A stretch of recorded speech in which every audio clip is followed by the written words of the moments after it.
G'day guys and welcome to Aussie English. My objective here is to teach you guys the English spoken down under. So whether you want to speak like a fair dinkum Aussie, or you just want to understand what the flippin' hell we're on about when we're having a yarn, you've come to the right place. So sit back, grab a cuppa and enjoy Aussie English.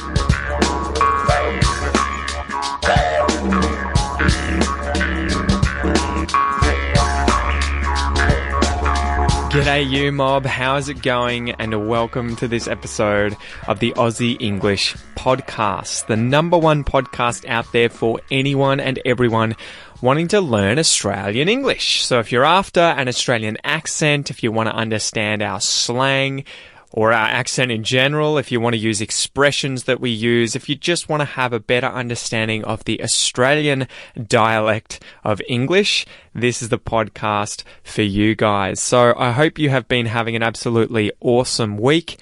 I've just driven down from Canberra all the way down to Melbourne to see my folks and see my sister, her partner and their kid as well, my little niece. So it was a long drive. I came down yesterday, but I'm definitely glad to be here. And I did that because my girlfriend Kel has gone overseas for a few days. She's gone to China for work. So lucky Kel, she's in Beijing. So lucky her, she's seeing all the sights and sending me photos and I'm quite jealous.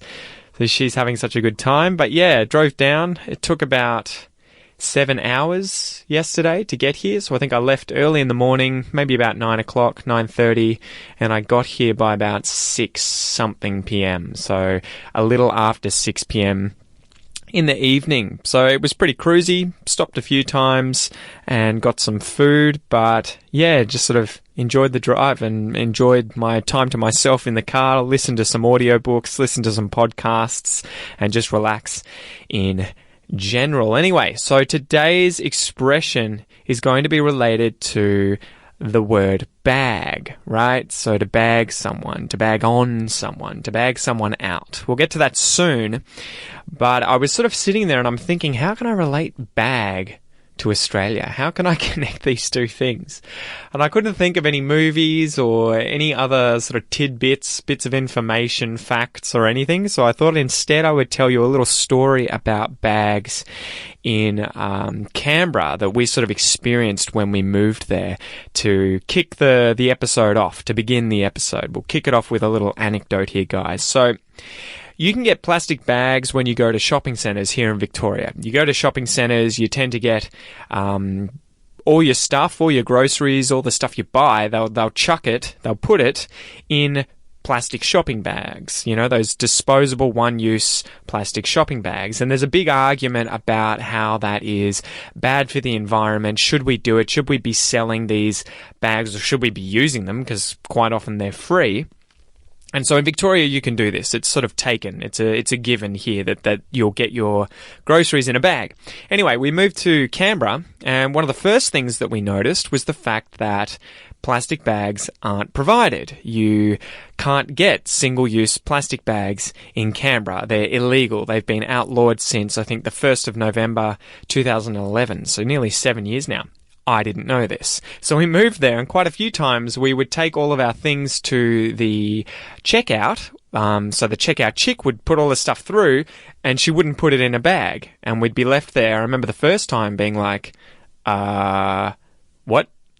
And what you have to do in Canberra now is you actually have to pick up what are more durable plastic bags, then take them to the checkout and then buy them. They're 15 cents a piece, 15 cents each, and then she puts the stuff in your bag. So we had to go through that process, and that's the same everywhere. You don't automatically get these single-use shopping bags.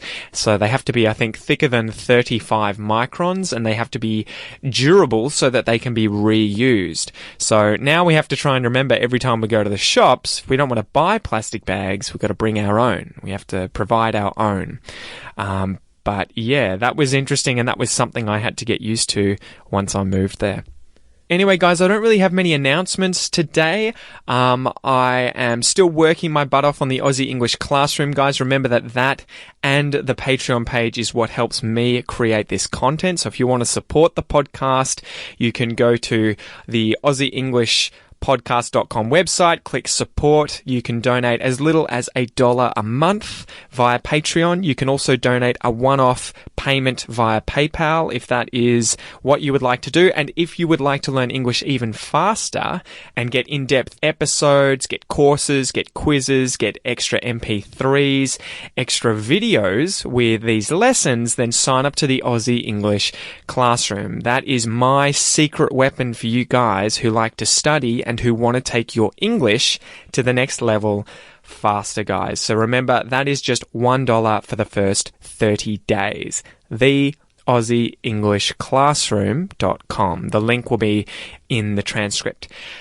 I'm still thinking about when to bring in the paid access to transcripts for the podcast website, guys. I'm probably going to do that in the next week or two. I just have to get everything set up on the website, so I'll have to work that out.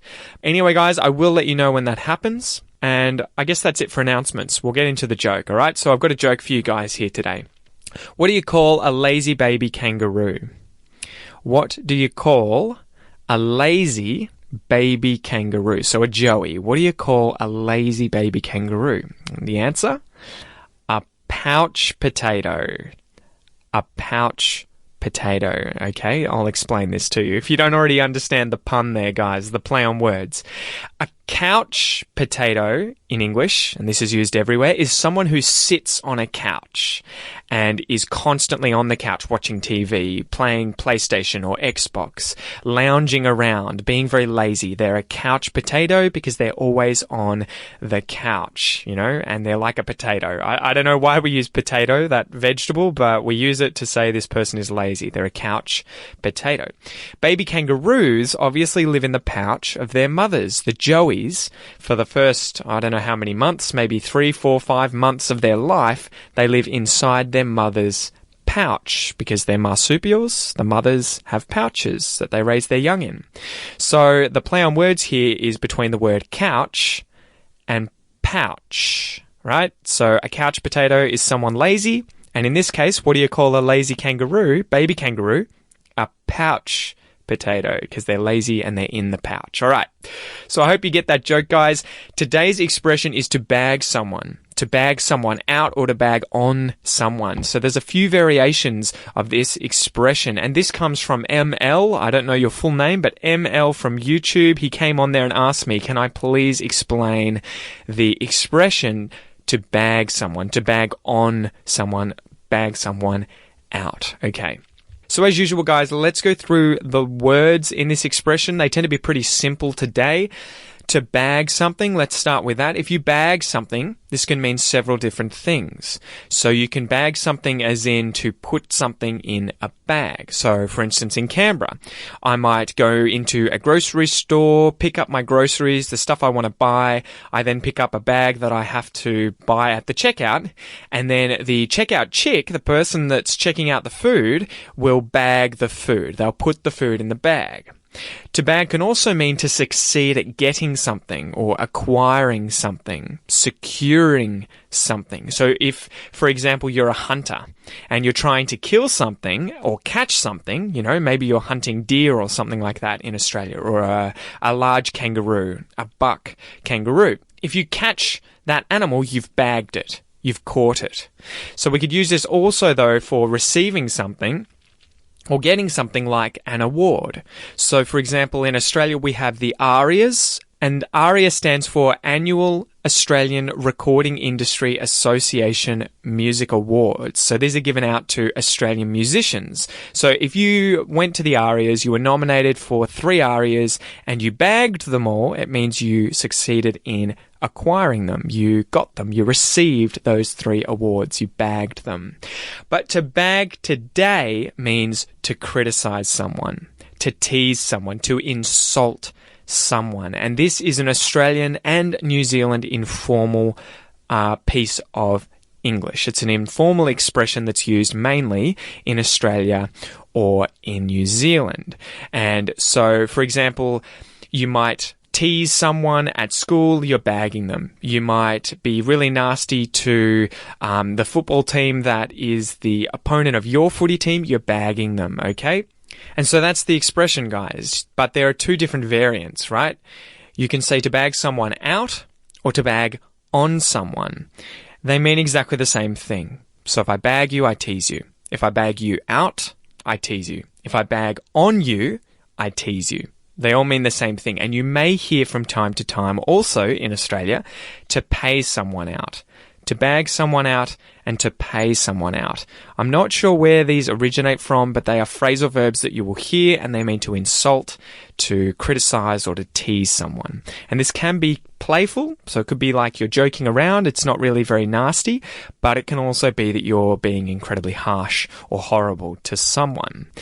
One thing I wanted to mention here, guys, when we make a phrasal verb like to bag on someone, you could also say less formally, even more informally, to hang shit on someone. That's a very, very informal way of saying to bag someone, to be teasing someone, to be nasty to someone. And it's more informal because you're using the word shit, okay? To hang shit on someone. But I want to point out how we're using the particle on here. So if you bag on someone, on here is being used to show the subject that is receiving the action of the verb. Okay, you're bagging on a person. So it shows that that person is receiving the action of the verb to bag. So some other examples here.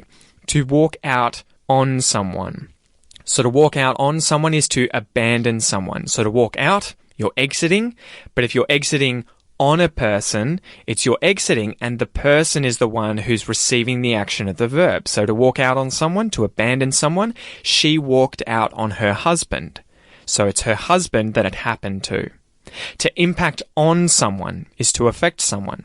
So what you do impacts on everyone. So if you're really horrible, it impacts on your entire family. Your family are the ones who receive that action. And the last example here is to look down on someone, and that is to regard or treat someone as inferior. So if your boss thinks that you're inferior to him, he looks down on you. You're the one receiving that action from that verb. He looks down on you.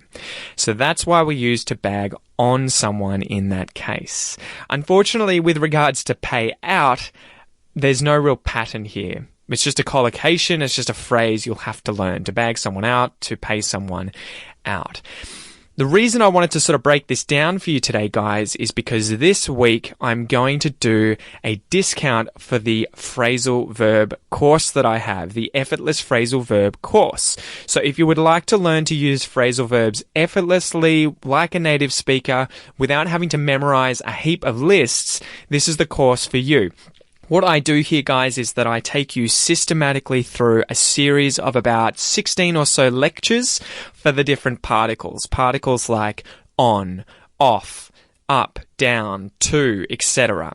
And for each particle, I give you a lecture where I describe the different ways that you can join this particle to verbs, for instance, to bag on, to bag out. And I talk about the cognitive linguistics. So what a native speaker is thinking about in their mind when they do this. Because native speakers aren't thinking about, okay, I need a phrasal verb that means exit. They're thinking about a verb and then a particle, and they're joining them together to create a phrasal verb. Okay, so they're not memorizing these things by heart. They're thinking action or the verb, and then they're thinking and the direction or the movement, the change in position. Okay, I need this particle to describe that. Anyway, so you're going to get $21 off the Effortless Phrasal Verb course, guys, if you use the coupon code number 21 off. So that is 21OFF. The link will be in the transcript, guys, and you will get the course for only $89, nearly 20% less than usual, instead of $110. So I've had a lot of students go through this course now. They've had amazing results, guys, and they are absolutely they're absolutely dominating phrasal verbs after completing this. So get in there. I know that you're going to enjoy it. And after this, after completing the course, phrasal verbs are going to be much less of an issue for you. Anyway, guys, I want to talk about the origin of this expression. And then we'll go through some examples, we'll go through a listen and repeat exercise, and then we can finish up for the day. All right, so there was one hypothesis that I found from a discussion online that was the following. Young boys at schools for the last 100 years or so, potentially thousands of years, have been pulling each other's pants down as a form of humiliation. So they often do this as like an initiation rite for other kids, or it could be like a punishment for undesirable behavior, or they could do it just to show dominance. And this was definitely the case when I was at school. And we used to refer to this as dacking someone. To dack someone was to sort of sneak up behind them, pull their pants down, and laugh at them because, they would trip over or they just have their pants down and you can see their underwear. It would be something that wasn't the nicest thing you could ever do to someone, but it definitely happened. Anyway, it's obviously a form of bullying. It's a form of dominance, and you're depriving a victim, the person who's been dacked, of his pants, and you're stripping him of his dignity, and symbolically you're ostracizing him as unworthy, right, to associate with other kids. So in Britain, apparently this is referred to as de-bagging or bagging someone, right? And bags was a slang term for trousers, for pants.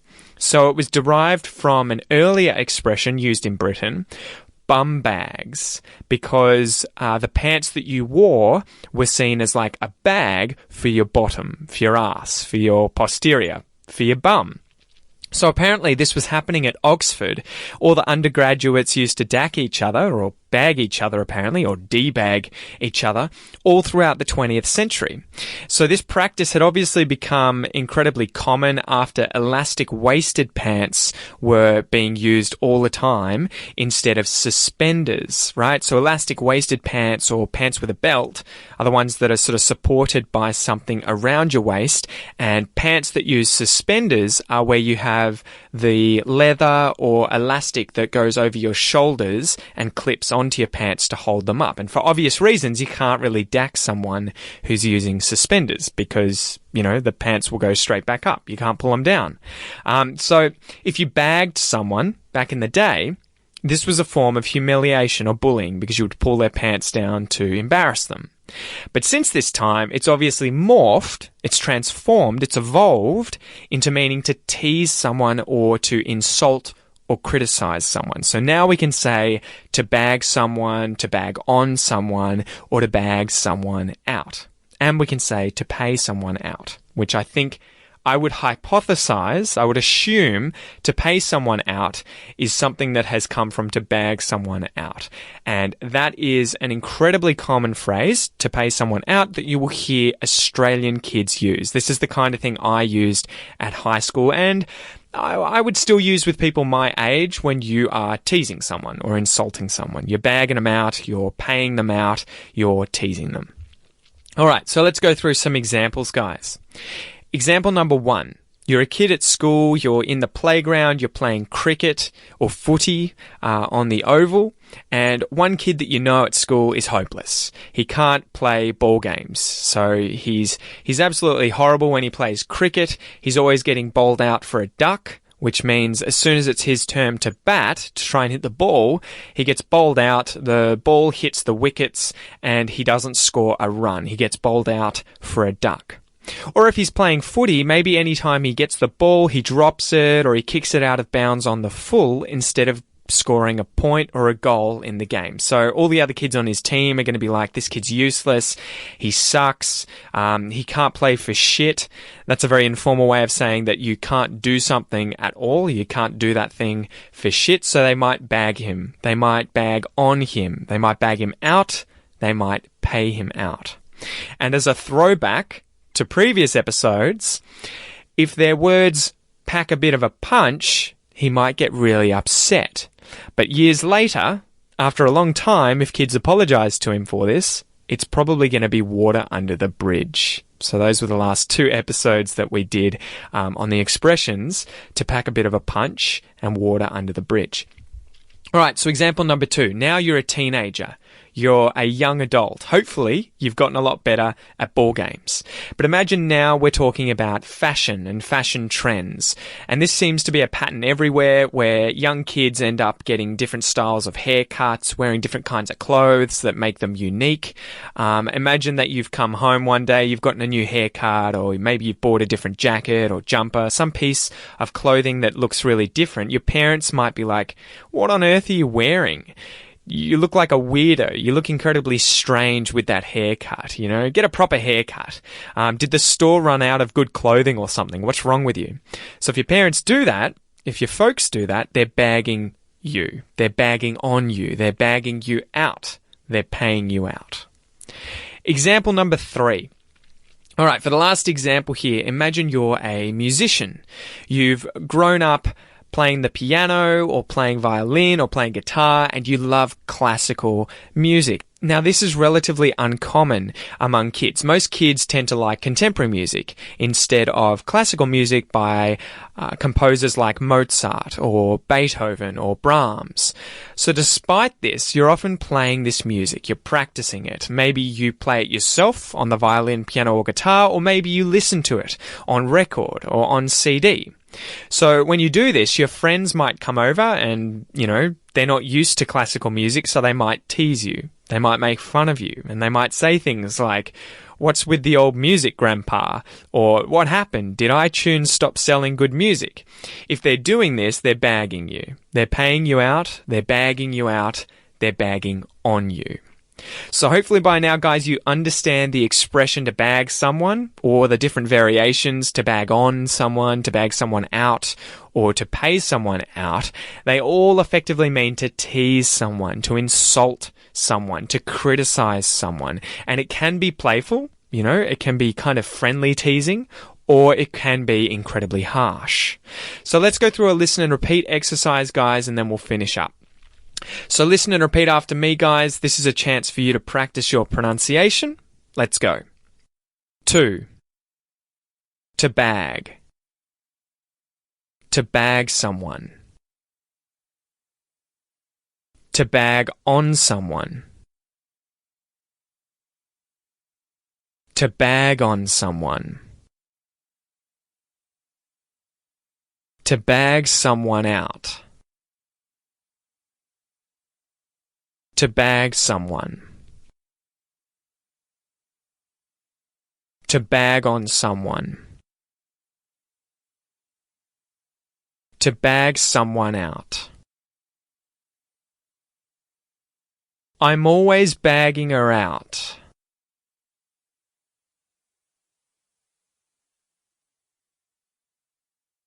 You're always bagging her out.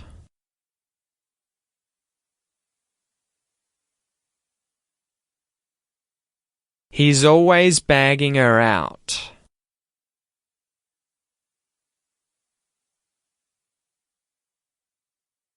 She's always bagging her out.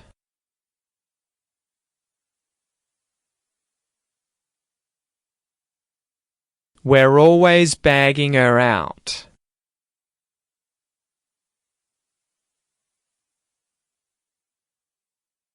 They're always bagging her out.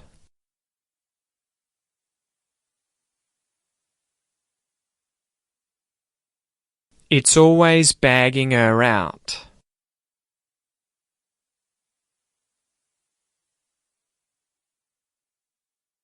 Good job, guys. Good job. Remember, in the Aussie English classroom, today's expression episode will come as a course. You will receive a listening comprehension quiz, a vocab list, and then several videos that will cover things like this pronunciation exercise in depth, so you'll better understand my pronunciation as an Australian, the connected speech, the intonation, everything like that, and then other videos going over common expressions that are in this episode and common or more complicated vocab. So the interesting vocab, I pull out a few words and I love making a 5 or 10 minute video describing how I would use those. So if you're the kind of person who likes watching videos, likes hearing examples, enjoys the way that I tell stories in order to explain how to use English, these videos will really help you. So make sure that you sign up to the Aussie English Classroom at theaussieenglishclassroom.com.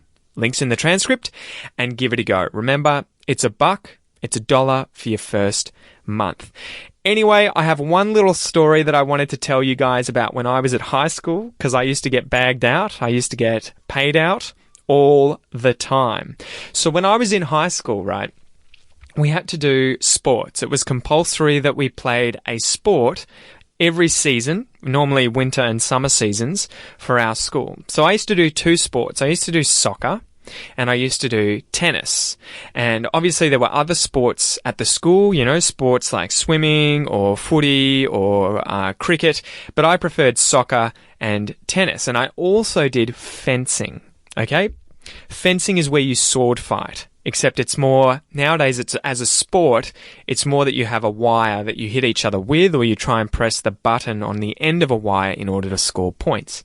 So I used to get paid out, or I used to get bagged out for doing soccer by all the boys who did footy, because footy was seen as much more masculine, much more manly. So soccer kids used to get paid out. They used to get bagged.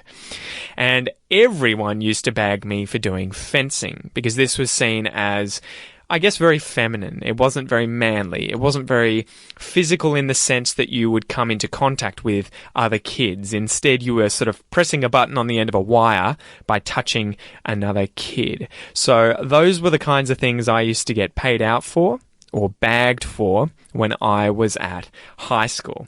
And I would love to know, guys, make sure that you comment below and let me know, what did you get bagged for when you were a kid at high school? We always have funny stories, okay? So I would love to hear from you. Use your English and tell me, what were you bagged out for? Anyway, guys, that is long enough for today. I hope you have an amazing week. Don't forget to check out the Effortless Phrasal Verb course. And remember, use the coupon code 210FF to get that for just $89 instead of $110. The link will be in the transcript as well. I'll see you guys next week. Have a good one. G'day, mate. Thanks for listening to this episode of the Aussie English Podcast. If you wish to support the podcast and help me keep bringing you content, you can do so via my Patreon page. Remember, it's my mission here at Aussie English not only to help you understand Australian English, but to speak it like a native. If that's your goal, make sure you enroll in the Aussie English Classroom, guys, where you'll get all the bonus content for today's episode designed to improve your English even faster. Have a ripper of a day, and I'll see you in class.